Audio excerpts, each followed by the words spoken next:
Kamu saat ini sedang terjebak dalam dilema hidupmu. Mulutmu memang bungkam, diam tak bersuara, namun di kepalamu berisik, seperti ada dua koloni lebah sedang berantem. Fisikmu memang aman, tapi mentalmu sedang nyungsep. Jika bukan karena sayangnya Allah, mungkin kamu sudah sinting. Dalam senyum pahit menahan tangismu, kamu hanya bisa bilang, ya udahlah, mau gimana lagi. Dunia menuntutmu untuk berdamai dengan keadaan, sedangkan keadaan membunuhmu secara perlahan-lahan. Dalam lelahmu, hatimu berbisik, ya Allah, jangan hukum aku dengan kehilangan lagi, sebab sudah banyak yang hilang dalam hidupku. Jika kamu sanggup menumpahkan air mata dalam kesendirianmu, dan kamu tak ingin seorang pun mengetahuinya, sesungguhnya kamu adalah orang yang tangguh, kamu adalah orang yang kuat. Tak sembarangan manusia diberikan kesanggupan sepertimu. Kalau dalam dunia persilatan, kamu tergolong pendekar sakti mandraguna. Dalam tangis sunyimu itu, semestinya kamu bilang begini ke Allah, ya Allah, atur saja bagaimana baiknya, namun kuatkan aku dalam proses apapun, dan tanamkan keikhlasan dalam hatiku jika keinginanku tak sejalan dengan rencanamu. Tanamkan juga dalam dirimu, kalau sekedar dihargai atau tidak, semestinya itu bukan hal yang penting bagimu. Yang penting kamu sudah berusaha maksimal semampumu, sekuatmu, dan tujuanmu adalah lillahi ta'ala. Selebihnya kamu tak perlu peduli. Apapun komentar orang gak ngaruh, gak ngefek pada kehidupanmu. Palingan juga mereka sirik, ngiri. Padahal daripada ngiri, kan mendingan nganan. Jika yang ada di depan membuatmu ngeri, yang ada di belakang membuatmu terluka, maka lihatlah ke atas. Allah tak pernah gagal dalam menolong hambanya. Bahkan Allah gembira. Kalau Allah gembira, kamu bukan diberikan kesenangan-kesenangan, tapi justru diberikan ujian agar kamu lebih mendekat padanya.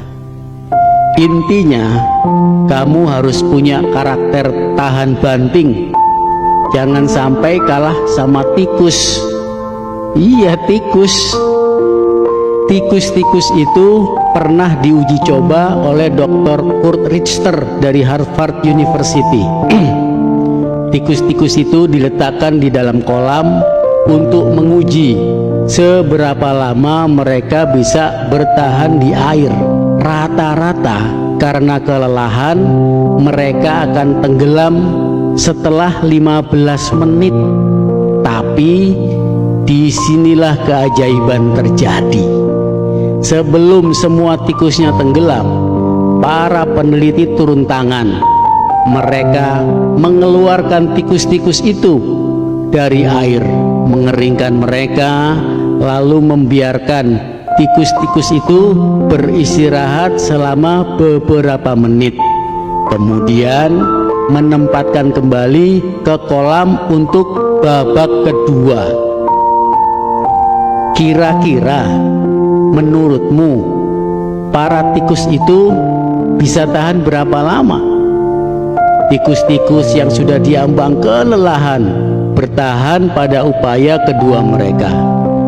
Mungkin kamu menebak paling lama bertahan 15 menit atau palingan juga 10. Bahkan mereka hanya bisa bertahan hanya 5 menit karena kelelahan.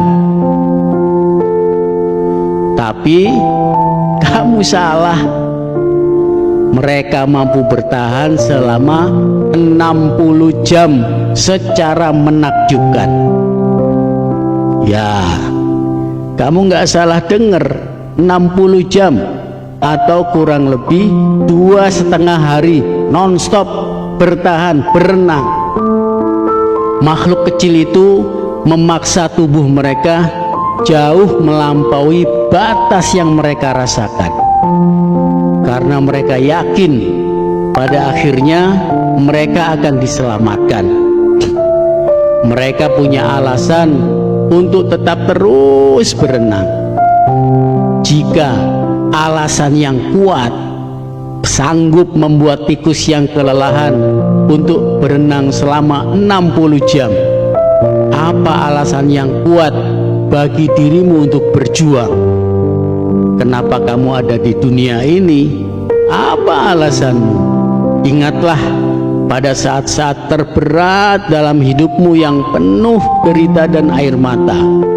Mungkin kamu sudah ingin menyerah, tenggelam dalam keputusasaan.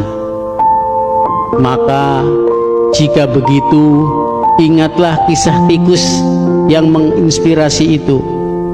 Yakinkan pada dirimu, pada mimpimu, dan kemampuanmu untuk mengatasi berbagai rintangan. Tak peduli seberapa lelahmu, tetaplah berjuang, jangan menyerah.